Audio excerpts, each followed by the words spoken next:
So, today's May 1st, 501st day, and it's the last episode of Bad Batch. It's 9 p.m. I just got off of work, and we did all of our stuff. And we're going to watch the Bad Batch finale. What is something you want to see in this episode? It's about 40 minutes. It's not 99 minutes like people thought. And what's something that you don't want to see in this episode? I just don't want them to die. Nobody. You want the surviving people to survive until the end. Yeah, I want the Bad Batch to survive. So you don't want them to die, and you want them to survive.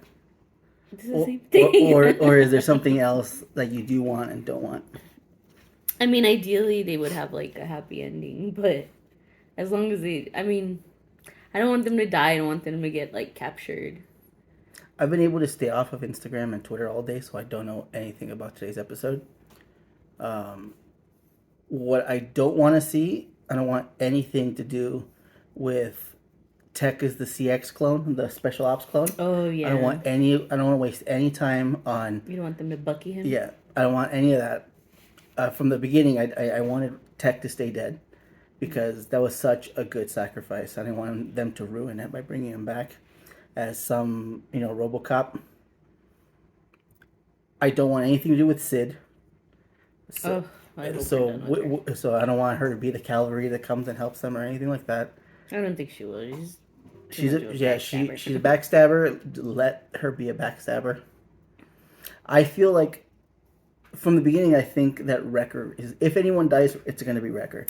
He's just too big to continue the story, but it's possible that everything ends. What I do want to watch, what I do want to see, is I want my clone rebellion. I want the clone commanders like Scorch, the big buff clones. I want them to snap out of it. I want them to see that they're being used and help the batch, or maybe even Rex and Hauser come and save everyone and leave. Like, most likely, we saw in the teaser. Wolf. We never saw Wolf again. Or Wolf or Cody. I want the clone commandos to snap out of it and be good guys in the end. I want all the clones to be good guys by the end of this. Yeah, maybe. From last week's teaser, the Zillow Beast is going to pop up. Oh. They're going to use the Zillow Beast to escape. So most likely it's going to wreak havoc everywhere. So I'm hoping that causes them the same thing, to escape. But I do think that Wrecker is going to be, if anyone dies, it'll be Wrecker. If Wrecker doesn't die, nobody's going to die. I hope not. I don't want him to die. So we're going to watch the episode now. I feel like at this point it could be any of them to sacrifice themselves. I don't think they can kill Hunter because he's kind of been the same character throughout all 3 seasons.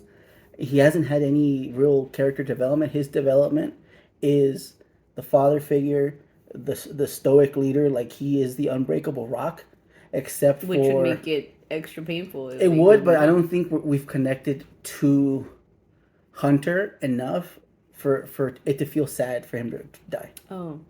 Like it hurt. It hurt me when Tech died. Yeah. It would hurt if Crosshair dies. It would hurt if Wrecker dies, especially this season. But if they killed him off, then it'd be like a big sacrifice, Yeah, because Crosshair is. I mean, he already kind of had a redemption arc, but Yeah, so Crosshair is the obvious choice. That's why I think they're not going to kill Crosshair, because Crosshair is the obvious sacrifice. Because to fully redeem himself for what he did. I just don't want any of them. I don't want any of them to die.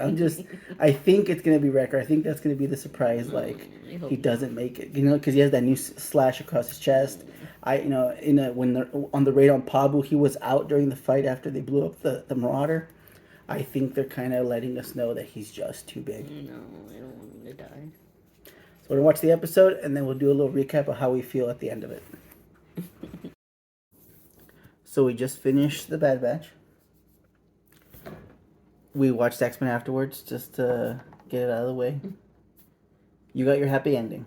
Yes, I'm relieved that they didn't die, because it was looking a little touch and go there for a second. Yeah, and it wasn't totally they didn't get away totally scot-free, but could have been much worse. The suspense and threat of any one of them dying was constant. Wrecker was damaged. He kept getting damaged. He got shot, electrocuted. but he kept getting back up. He almost hulked out.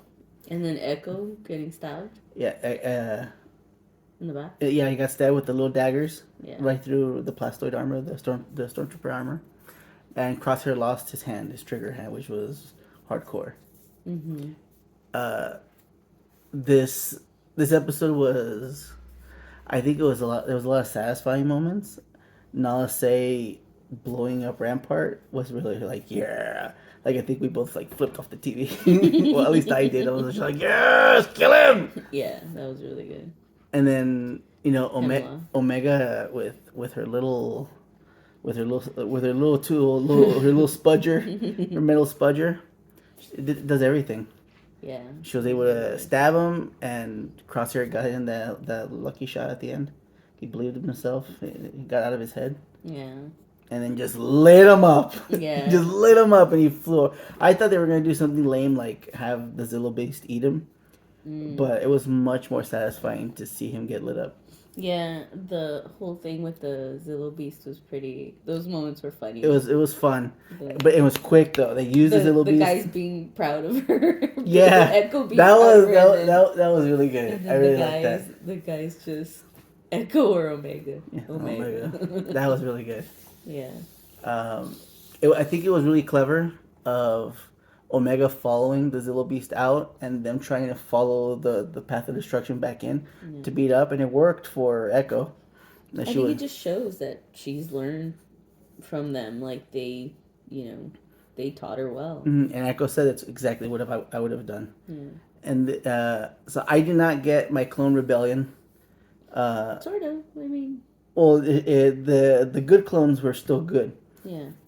Oh yeah. You wanted to see like Rex come in. I thought that with the title. I thought that's what was the Kelly. Yeah, but I thought like Rex was gonna show up. The title is a reference to the first Bad Batch line. When the cavalry has arrived is the first thing Wrecker says in season 7 when they introduce the Bad Batch. With Kanan? No, before that, when they go save Echo from the tarantula trench. So that's like a full circle moment. But I did think clicking. Yeah, the robot spider. But I did think there was gonna be a full circle moment of kind of like in episode 9 where there's more of us kind of stuff. That's why I wanted the Clone Rebellion, but there weren't even that many bad guy clones in this. It looks like all the Republic commandos that we have seen in the past weren't in this episode. I think you're happy because Echo didn't come back. I mean, Tech didn't come back. When the CX2 when he got stabbed, that's definitely not Tech. Yeah. And if it was, we never took the helmet off. So I'm gonna continue to believe it wasn't Tech. No, they would have said it if it was. But there was a lot of CX clones. There was the sword guy. There was the spear guy. Yeah. There were a bunch. There was the little brass knuckle dude. Rope dude. Electric rope. It was almost like Hemlock was trying to make his own Bad Batch. Oh, yeah. But it just wasn't as good because there's a bunch of regs. He told them that he was gonna use them to be operatives. If they survived or whatever. Yeah, it was good to see Omega come into her own and really be a part. I liked Echo calling her Havoc 5. Like to be like, was it Havoc 5 or 6? Oh, I don't remember. I think it was 5. I don't even think. Which wouldn't make sense though because Hunter's 1, Tech was 2, and that would make Wrecker and Crosshair 3 and 4. So she wouldn't be 5 because of Echo. But Echo's a CT clone. He's not a 99. So yeah, Havoc 5 would work if no. And it doesn't matter. It doesn't matter. I didn't really catch that. Well, it's like the Ghost Crew. Like the Ghost Crew have their their numbers. But the whole thing was like a roller coaster. It was. When they got caught, and it's just like no, they got caught. They have to go back to the beginning. It's kind of like in a video game where you have to go back to the last checkpoint. But bam, bam! Echo was the other trooper that found him. Yeah, that was intense. All in all, I thought it was really enjoyable. I liked the flash forward that Omega joins the rebellion. So somewhere, either in the fight on Scarif, or maybe it takes place after Scarif, like after Rogue One, Omega's in there. She might have been at the first Death Star, or she could have been at the second Death Star. But now we know she's part of the rebellion. Yeah. Which it's kind of cool to see the clones be part of that. On Pabu, we saw the teenage clones. Some of them went to Senator Chuchi's planet. Mm-hmm. So I like the idea that into the rebellion, it's not just the old clones, but there's younger clones floating around, like Omega. Yeah. I thought it was good. I liked it too. It was so it was a 40-minute, like about 50-minute episode with the credits. It wasn't 99 minutes like everyone was hoping, but I think they did well with the amount of time they gave us. Yeah, and I was worried that there was gonna be like a lot left to tell, but I think they wrapped it up nicely. The only thing that's left to tell is what happened with the regs. So at what point, so there is enough to eventually come back to the story of how does Rex go from a freedom fighter during the Empire to being a guy fishing for those sand fishes. Mm-hmm. You know, with and then I feel like Gregor and Wolf. I feel like it did have a little bit of that, like they're underdogs and like how are they gonna get out of this situation because they're so outnumbered. Mm-hmm. But then I feel like it kind of brings it back to that. I think it was the first episode, no, where they're doing those trainings Mm-hmm. and they're just like losing, but then they pull it together. Yeah, they always find a way. Yeah. And I think the episode did a really good job of explaining how they survived because Hemlock tried to outplay them by thinning out his own defensive lines to bring them in because the goal was to get Omega, and he ended up messing himself up in the end. Yeah. Because he didn't realize how sufficient the clones were, especially Task Force 99. Mm-hmm. So it's kind of like he it's kind of like thought playing he chess. knew them Mm-hmm. much better than he did. Yeah. So in the end, he does the move where you move your bishop and your queen to try to protect it, but it's just like nope. Bam, bam, bam, bam. I don't know how to play chess. It's a rook, as is you castle the queen. But I get it. Yeah. Mm. I liked it. It was good. I really liked it. And then the fast forward I think was a good touch because it kind of gives you a sense of where everyone is. Mm-hmm. But yeah, hopefully in a couple of days we have Tales of the Empire, and that'll give us 3 episodes about Barriss and 3 episodes about Morgan Elsbeth. There probably won't be any clone stories in there. It'll just focus on the Witches of Dathomir and the Inquisitors, and maybe at Celebration Japan we'll get a teaser of what the next animated project is. Maybe it's clone stuff. Maybe it's original trilogy. Everyone is rumoring that it's original trilogy stuff. So maybe it's new characters during the original trilogy. Maybe it's Han, Luke, and Leia. Oh, okay. We'll see. But that was it.